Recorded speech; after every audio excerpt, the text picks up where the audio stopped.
I was living in Prospect Park Slope in Brooklyn at the time with my girlfriend and a gay couple upstairs, Brian and Steve, moved to San Francisco, so we came out to visit them. And I'll never forget, I got off the Super Shuttle up in the Haight. It was on Hayes Street, and I got out and I smelled the eucalyptus again. I smelled the eucalyptus. I saw the red light bulbs in the windows. There was no one on the street as far as the eye could see, and it was cool and it was beautiful. And it was like the salt in the air, the smell. Something about San Francisco just grabbed my heart in that moment, and it's never let go to this day. That was bar owner Kevin DeMattia. I'm Jeff, and this is Storied San Francisco.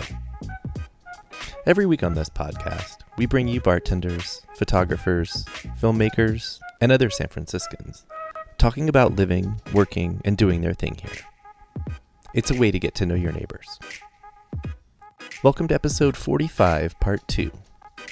In the last podcast, Kevin told us about his love of climbing large structures like skyscrapers and Sutro Tower.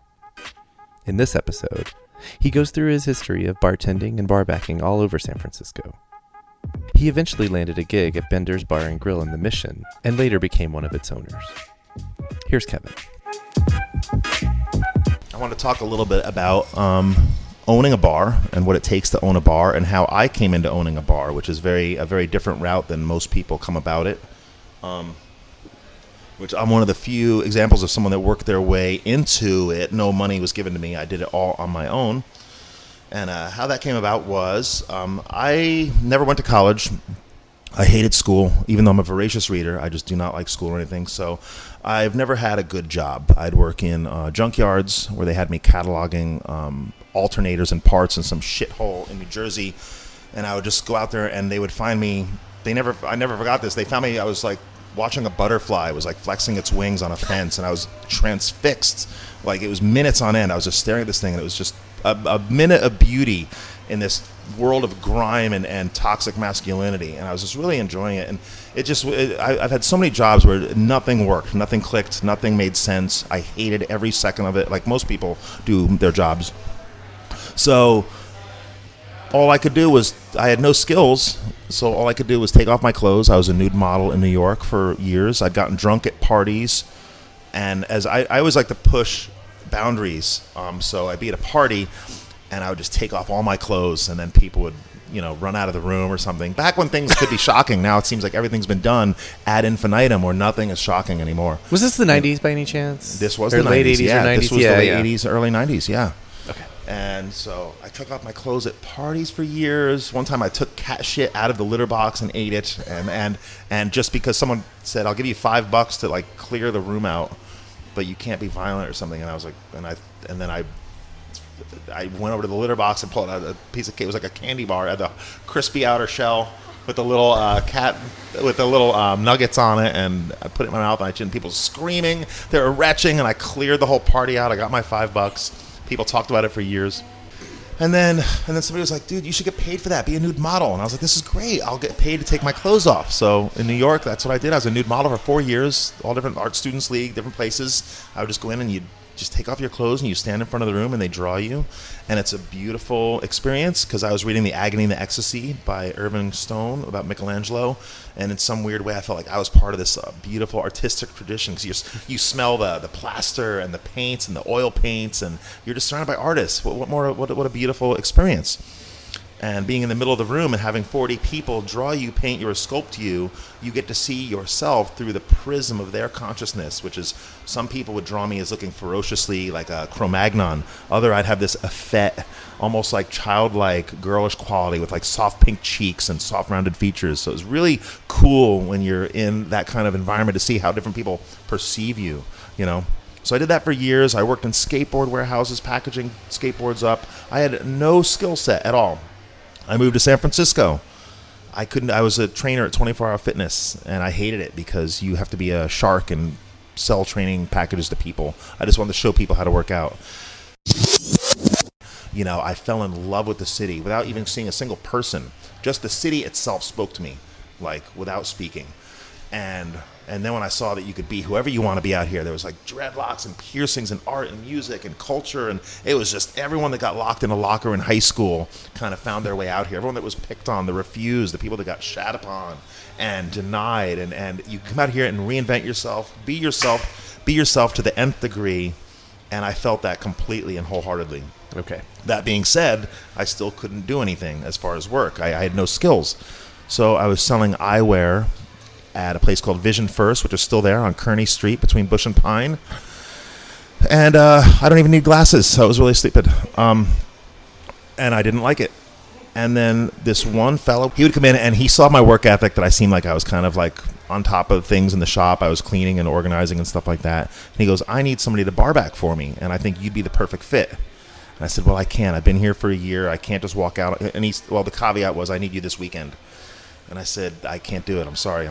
These guys have been good to me. I'm loyal to this place. I don't enjoy it, but I'm not just going to leave them. He goes, okay. He came in the next week. He said, I need another barback this weekend. Please come do it. Again, 2 days. I said, no, I already told him. No. The third time he came in, there's something in his eyes. He looked at me. He said, I think you're going to be you'll do great at this. And trust me, you're going to make a lot of money.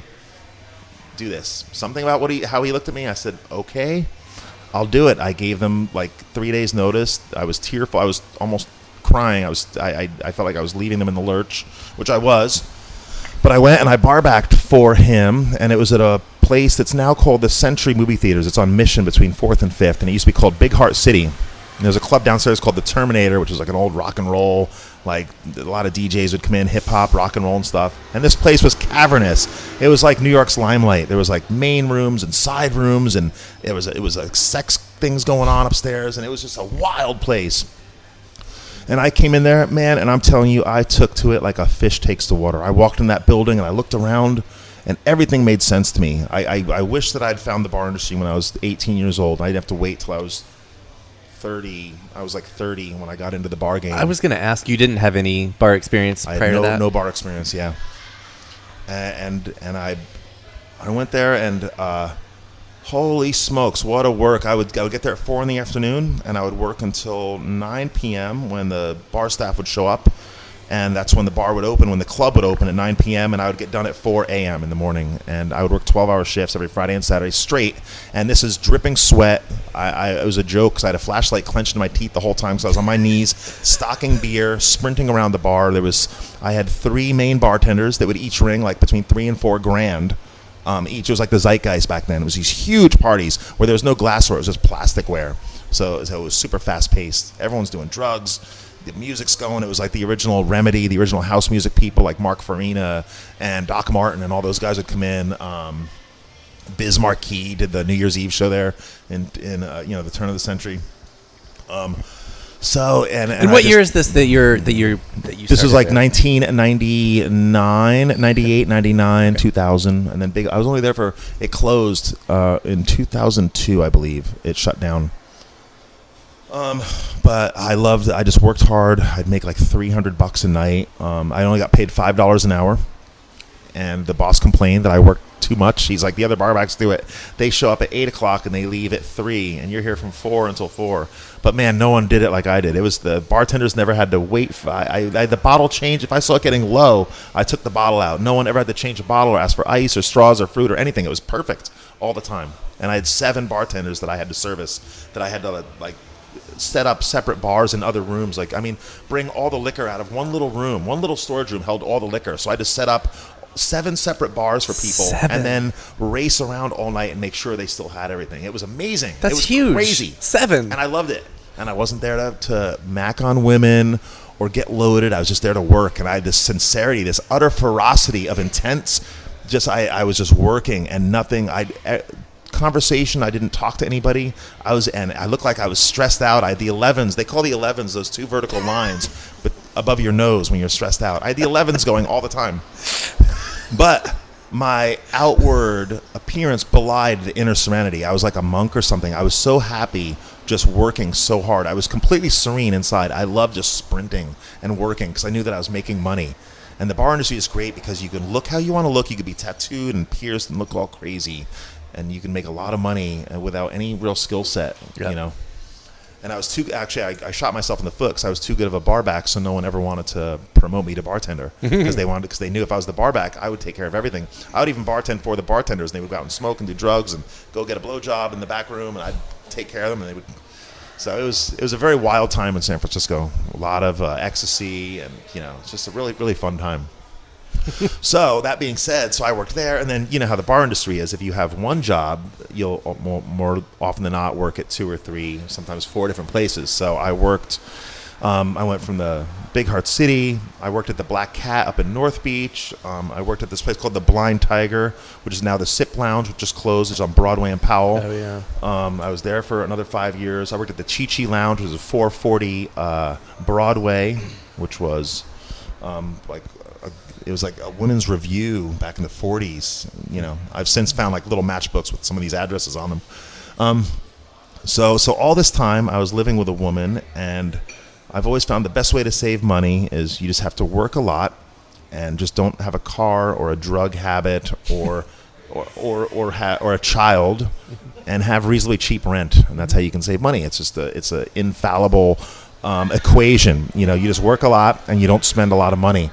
And that's what I did for years and years. And I just saved money working at all these different jobs. I was split rent with my girl at the time, so my rent was like $550 for years. And I just worked so much I didn't have time to spend any money, and just managed to save up a good little nest egg. And then I finally got offered a gig at Bender's Bar out in the Mission. I met this fella named, he's a notorious local named Makeout Mike, who used to work at the Zeitgeist, and he gets the name from, he's a real raconteur, so he talks to women, and his come on line is like, do you drink? And she'll be like, yeah. Do you smoke? Yeah. Do you eat meat? Yeah. Do you want to make out? That's what he'd say. That was his come on line to all these women. So I met Makeout Mike at Tidal Wave Metal Fest in 2005, and he said, you're going to love this bar called Bender's. It's kind of like your style. You're tattooed. You like extreme music. And I walked in the door at Bender's, and it was like walking in that first bar, Big Heart City again. I was like, this is home. It was cluttered, but in a beautiful way, and it was like an emotionally resonant bar. It was like rock and roll and underground, and it was like the bar that I always wanted to work at. And I loved Johnny Davis, one of the owners there, and I was so enamored of the bar that I told them that I would love to work there. They didn't have any openings right away, so I had to wait. And then the second they had a door shift opened up, they let me know. And every time Bender's had a shift available for me, I would call in sick to my other bar jobs to work there. So I made myself available to them 120%. And this is not long after it became. When did it become Bender's? Bender's. When did they open? That was 2003. Yeah, 2003. Yes. And this is 2005. So, yeah, so they've been open a couple years. Only a couple years. In kind of a curse. I remember I lived in the neighborhood. It was kind of a cursed spot. It was kind of a dicey space. It was like a lot of gang activity. It wasn't. It wasn't what it is now, which is super like. Nice. And that spot was kind of weird. It had been, what was it, like Spitfire or something weird before that? It was like called Sacrifice. Sacrifice, thank you. Yeah, it was called Sacrifice. First, it was called, little bridge and tunnel. First, it was called the Bar Imperial. Yeah. And then it was called the Sacrifice Bar. Yeah, and I had kind of written the spot. I lived literally a block away, but I had kind of written the spot itself off. Yeah. Just because it was never a place I wanted to go to. I was like, how could it ever? Yeah. And then a couple years in, someone told me, it's like, oh, no, it's a great place. Maybe in 2006. And before that, I actually went to the library and I looked up. It was called Three Brothers or Three Friends. I think it was Three Friends. And they must not have been friends for long, because it was only in the phone book for like 2 years, and then it went bye-bye. Okay, so you come in, and it's a couple years into Bender's. Yeah, a couple years into You're Bender's. You're like, I'll pick up any shift. I made myself very available to them, and then just began... I started on door there, and then became a barback, and then they gave me my own bartending shift on Wednesday nights with Will Carroll was my DJ, and he's the drummer for Death Angel, and he just played this great extreme metal that he turned me on to a lot of great bands, and I was in heaven. I finally got a bartending gig at my favorite bar in the city, and then pyromania struck, and someone lit the bar on fire, and Bender's burned down only a few months after I was bartending, so... That was really devastating, and so when Bender's, so they say when one door closes, another opens, so I applied at the Zeitgeist, and that was my foot in the door at the Zeitgeist. So I became, again, at Zeitgeist, I had to do the same thing. I started on the front door, then became security, then became a barback, then eventually got some shitty weeknight bartending gig, and then eventually became head bartender on Friday and Saturday nights. So yeah, a lot of hard work. It took a lot of hard work to get where I am. You can't just sit there and expect things to come to you. You know, you have to work pretty hard. And that's a thing that I'm seeing a lot nowadays. If they say that whole joke with millennials is, you know, how they're like they're so offended by everything and they don't want to work hard. And in my experience, I got abused. I had bartenders throw things at me, curse at me. I really got put through the ringer. And it's just, maybe it's our generation from the 60s. It's a thicker skin or something like that. But I just shut up and I kept working and I just kept grinding. I just kept making money and put my head down and I worked. I didn't get offended. I didn't run away. I got pissed off, but that just fueled me to just work harder and keep going. You know? What year would this have been that you went to Zeitgeist? Zeitgeist was 2006. My first day was June 22nd, 2006. Wow, to the and day. I was so happy to work there because, again, that was one of the coolest bars in the city. I mean, Bender's was like my home. That was the bar that I always wanted to be part of, and I was really honored to be part of their team. Mm-hmm. But the Zeitgeist is like almost a whole different animal. It's just like got this cool, from the Rainbow Cattle Company to being a biker bar to all these cool iterations into being this just like notorious, like the busiest bar in the state of California. There's something so freewheeling and wild about the Zeitgeist that I was so to work there. I mean, I have 2 Zeitgeist. I mean, I'm a pretty passionate dude, so I have like 2 Zeitgeist tattoos. Yeah. I have a Bender's tattoo as well. So I like to honor the things that I'm really passionate about. And the yard is like 5 times the size of the bar or something. It was all about the yard. Yeah, the yard is amazing, and it used to just be a junkyard. Yeah. The place is opened by this guy Hans Grauman, who owned he did the Rainbow Cattle Company.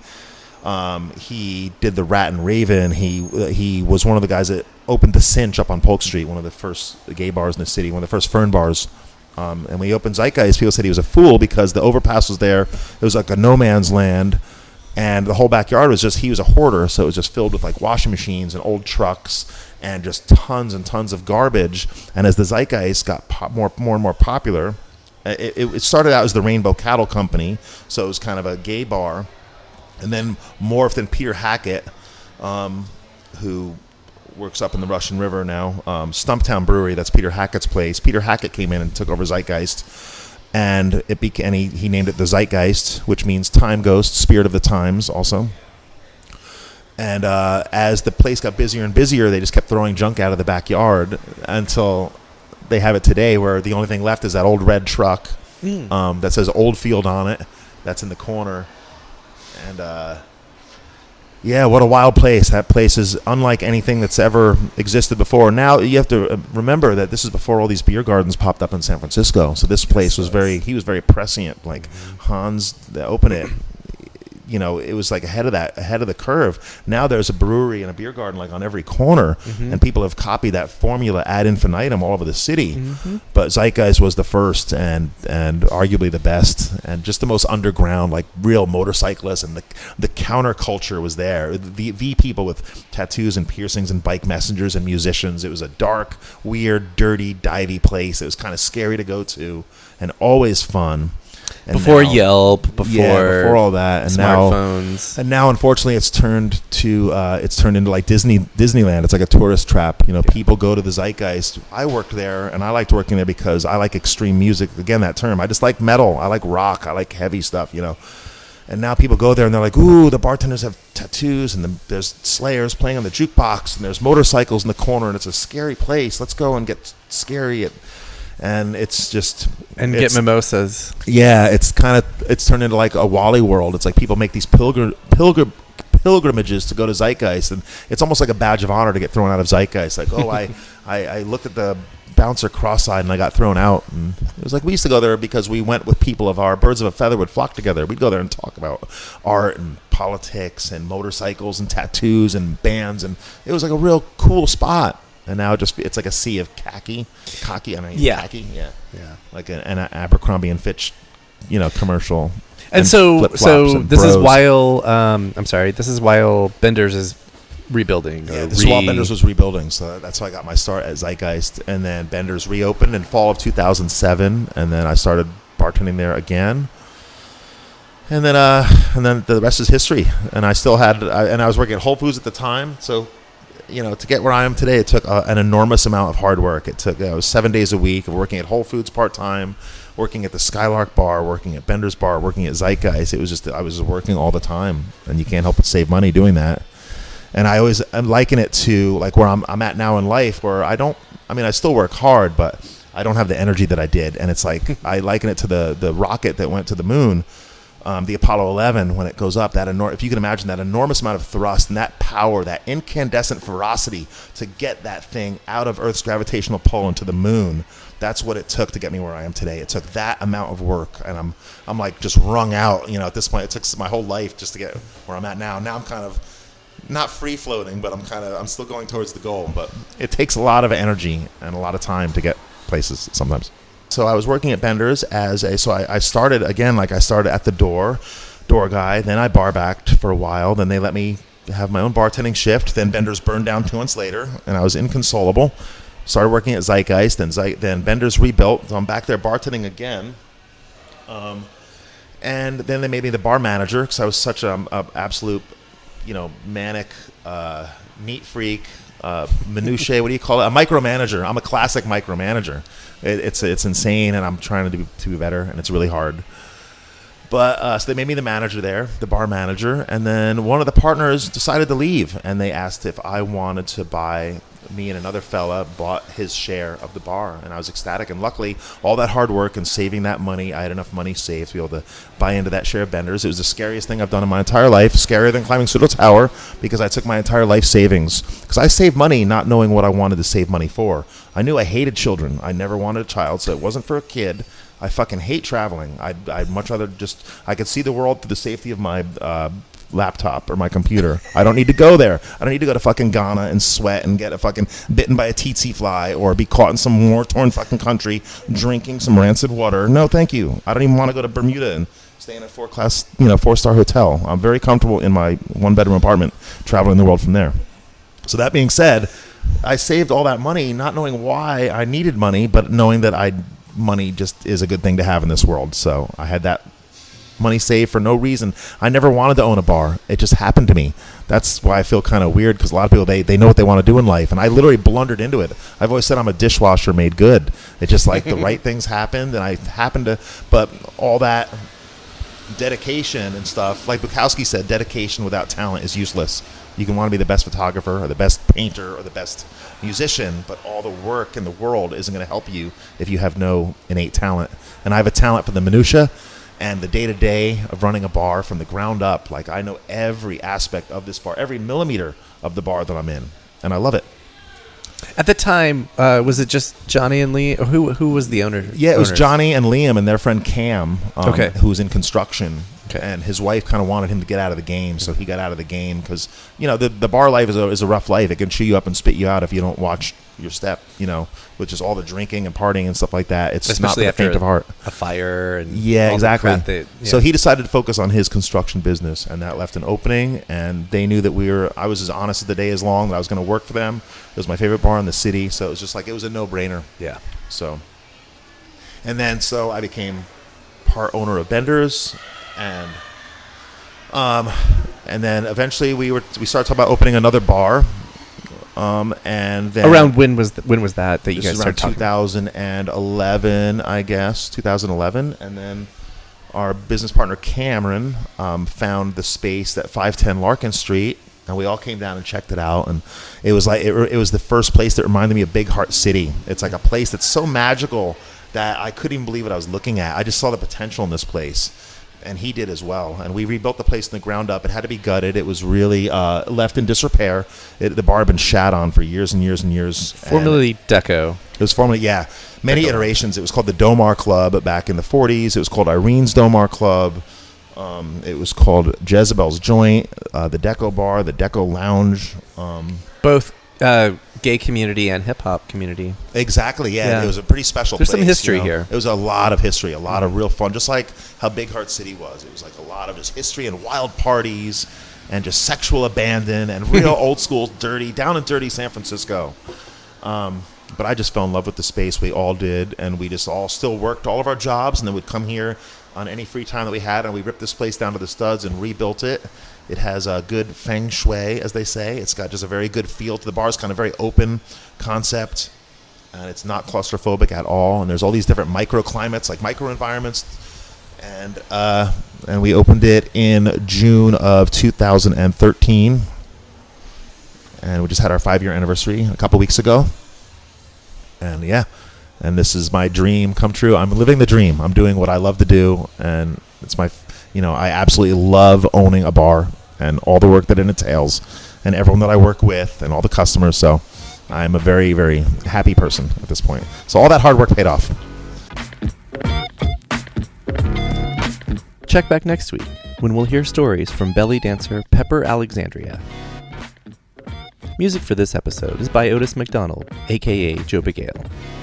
Film photography is by Michelle Kilfeather. Follow Storied San Francisco on Facebook, Twitter, and Instagram. Our website, which has all the episodes, plus a store where you can buy our merchandise, is storiedsf.com. If you're listening to us on Apple Podcasts, please rate and review the show. Send comments and suggestions to storiedsf@gmail.com. Thanks for listening.